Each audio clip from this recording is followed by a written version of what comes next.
आज Doubtnut app download करें। Doubtnut पर अपने सभी गणित, रसायन विज्ञान, भौतिक विज्ञान और जीव विज्ञान के डाउट्स का करो सफाया।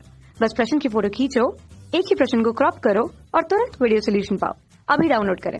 हेलो दोस्तों, हमारा प्रश्न है विस्पंद किसे कहते हैं। विस्पंद प्राप्त करने की शर्त लिखिए। विस्पंदों की गणितीय व्याख्या कीजिए। व्यतिकरण और विस्पंद में अंतर लिखिए। ठीक है, तो देखिए सबसे पहले समझते हैं कि विस्पंद क्या होता है। ठीक है, तो देखिए विस्पंद जो होता है, ठीक है, और इसी से हम समझेंगे कि इसके लिए शर्त क्या होनी चाहिए। ठीक, तो मान लीजिए कि दो ध्वनि तरंग है, ठीक है, जिनका आयाम क्या है, समान है।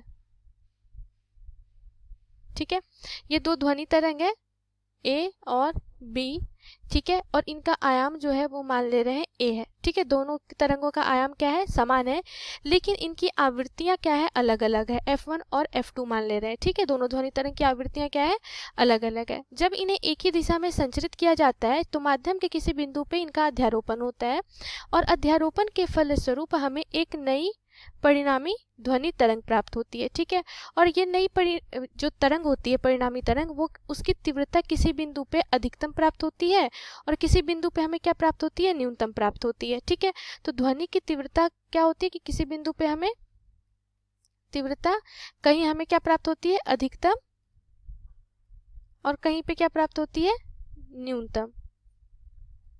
ठीक है, तो ये जो तीव्रताओं में जो ये उतार चढ़ाव पाया जाता है, इसे ही हम लोग क्या कहते हैं, विस्पंद कहते हैं, बीट्स कहते हैं। ठीक है, तो देखिए यहाँ पे कि ये तो हो गई विस्पंद की बात की जब दो ध्वनि तरंग एक ही दिशा में संचरित हो और दोनों का आयाम क्या हो, वो समान हो और उनकी आवृत्तियों में क्या हो, कुछ अंतर हो। तो जब वो दोनों एक दूसरे से अध्यारोपित होते हैं माध्यम में, तो उनका क्या होता है, आवृत्तियां कहीं पे हमें अधिक प्राप्त होती है और कहीं पे कम प्राप्त होती है। ठीक है, तो इस प्रकार से हमें क्या कहते हैं, विस्पंद कहते हैं। इस प्रकार से देख सकते हैं कि कहीं पे हमें क्या प्राप्त होता है, संपीड़न, कहीं पे विरलन प्राप्त होता है, कहीं पे संपीड़न प्राप्त होता है। ठीक है, इस प्रकार से ये हमें प्राप्त होता है। ठीक है, तो यही क्या होता है कि विस्पंद होता है। अब विस्पंद प्राप्त करने की शर्त हमें क्या होनी चाहिए, विस्पंद प्राप्त करने के लिए शर्त होनी चाहिए कि दो ध्वनि तरंग है, आयाम क्या होना चाहिए, शर्त की अगर हम बात करें, ठीक है, तो क्या होनी चाहिए, ध्वनि तरंग की बात हो रही है। ठीक है, ध्वनि तरंग, तो इसमें क्या होनी चाहिए, पहली शर्त होनी चाहिए कि दोनों ध्वनि तरंगों का आयाम क्या होना चाहिए, समान होना चाहिए। ठीक है, और उनकी आवृत्तियों में क्या होना चाहिए, अंतर होना चाहिए।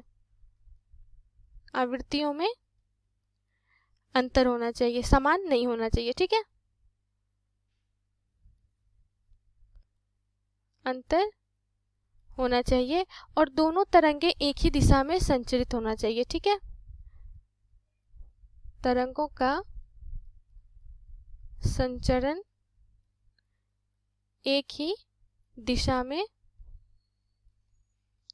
होना चाहिए। ठीक है, ये क्यों जरूरी है, क्योंकि जब तक वो एक ही दिशा में संचरित नहीं होगी उनका अध्यारोपण नहीं होगा, और अध्यारोपण नहीं होगा तो उससे हमें विस्पंद प्राप्त नहीं होगी। ठीक है, तो ये हो गई शर्त। अब देखिए विस्पंद के लिए मान क्या होगा, तो अगर F1 और F2 दो ध्वनि तरंग के लिए दो आवृत्तियां हैं, तो विस्पंद प्रति सेकेंड जो होता है, विस्पंद प्रति सेकंड में निकालते हैं, तो ये क्या हो जाएगा, F1 माइनस F2, दोनों तरंगों के आवृत्तियों का अंतर ही क्या होता है, विस्पंद का मान होता है। ठीक है, अब बोला जा रहा है कि ये तो हो गई विस्पंदों की गणितीय व्याख्या कि इस प्रकार से हम निकालते हैं।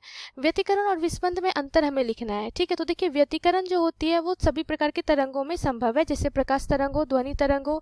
ठीक है, तो व्यतिकरण की जो घटना होती है, व्यतिकरण की घटना में देखिए क्या होता है कि कोई भी अगर दो तरंग है, ठीक है, तो उनका क्या होना चाहिए, आयाम और आवृत्ति दोनों क्या होनी चाहिए, समान होनी चाहिए। दो तरंग है, ठीक है, तो इनके लिए आयाम और आवृत्ति क्या होनी चाहिए, दोनों समान होनी चाहिए।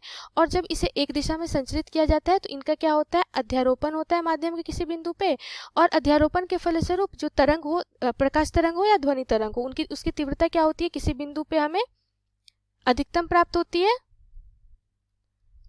तीव्रता क्या प्राप्त होती है, हमें अधिकतम प्राप्त होती है, और कहीं पे हमें क्या प्राप्त होती है, न्यूनतम प्राप्त होती है। ठीक है, तो ये घटना क्या कहलाती है, व्यतिकरण कहलाती है। तो व्यतिकरण के लिए क्या होना चाहिए, दोनों तरंगों का आयाम और आवृत्ति दोनों समान होना चाहिए। लेकिन यही बात करें अगर हम विस्पंद के लिए, तो विस्पंद में हमने क्या बताया कि आयाम तो समान होना चाहिए लेकिन उनके आवृत्तियों में क्या होना चाहिए, कुछ अंतर होना चाहिए, तभी हमें क्या प्राप्त होगा, विस्पंद प्राप्त होगा। ठीक है, तो यही मूल अंतर होता है व्यतिकरण और विस्पंद में। धन्यवाद। कक्षा 6 से 12वीं से लेकर नीट, IIT, JEE वो एडवांस के लेवल तक 1 करोड़ से ज्यादा छात्रों का भरोसा। आज ही डाउनलोड करें डाउटनेट ऐप या व्हाट्सएप करें अपने सारे डाउट्स 8400 400 400 पर।